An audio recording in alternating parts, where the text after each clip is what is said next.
ఎన్టీఆర్ దేవర cinema box office దగ్గర మంచి వసూళ్లను రాబడుతోంది. 400 కోట్ల చేరువలో ఉన్న దేవర ఇప్పటికే అన్ని చోట్ల బ్రేక్ ఈవెన్ అయ్యి లాభాల బాట పట్టింది.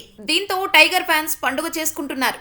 ఈ సక్సెస్ ను తమ అభిమాన హీరోతో కలిసి సెలబ్రేట్ చేసుకోవాలని ఎదురు చూస్తున్నారు. కానీ దేవర యూనిట్ బ్యాడ్ న్యూస్ చెప్పింది. వాస్తవానికైతే దేవర సినిమాకు తెలుగులో ఒక్క ప్రమోషనల్ ఈవెంట్ కూడా చేయలేదు.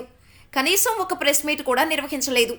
ప్రీ రిలీజ్ ఈవెంట్తో డైరెక్టుగా అభిమానులతోనే మాట్లాడాలని భావించాడు తారక్. కానీ టైగర్ ఫ్యాన్స్ తాకిడిని ఈవెంట్ నిర్వాహకులు తట్టుకోలేకపోయారు. చేసేదేమీ లేక దేవర ప్రీ రిలీజ్ ఈవెంట్ను క్యాన్సిల్ చేశారు. దీంతో ఫ్యాన్స్ కాస్త నిరాశకు గురయ్యారు. పోనీ ఇప్పుడు సినిమా సక్సెస్ ఈవెంట్ అయినా ఉంటుందా అంటే దేవర తెలుగు రాష్ట్రాల డిస్ట్రిబ్యూటర్ నిర్మాత నాగవంశీ ఉండదని ట్వీట్ చేశాడు. దేవర సినిమా బాక్సాఫీస్ వద్ద భారీ విజయం సాధించినందుకు సహకరించిన ప్రతి ఒక్కరికి ధన్యవాదాలు. ప్రీ రిలీజ్ ఈవెంట్ క్యాన్సిల్ అవ్వడంతో తారక్ అన్న దేవర సక్సెస్ మీట్ చేసి ఫ్యాన్స్తో మాట్లాడాలి అని అనుకున్నారు. మేము చాలా ట్రై చేశాం. కానీ దసరా, దేవీ నవరాత్రి వేడుకలు ఉండటంతో అవుట్డోర్ పర్మిషన్స్ 2 రాష్ట్రాల నుంచి లభించలేదు. పరిస్థితులు మా చేతుల్లో ఏమీ లేవు. అందుకే ఫ్యాన్స్కి, ప్రేక్షకులకు మేము క్షమాపణలు చెబుతున్నాము. అయినా సక్సెస్ మీట్ పెట్టడానికి మేము మళ్లీ ప్రయత్నిస్తాము అని తెలిపారు.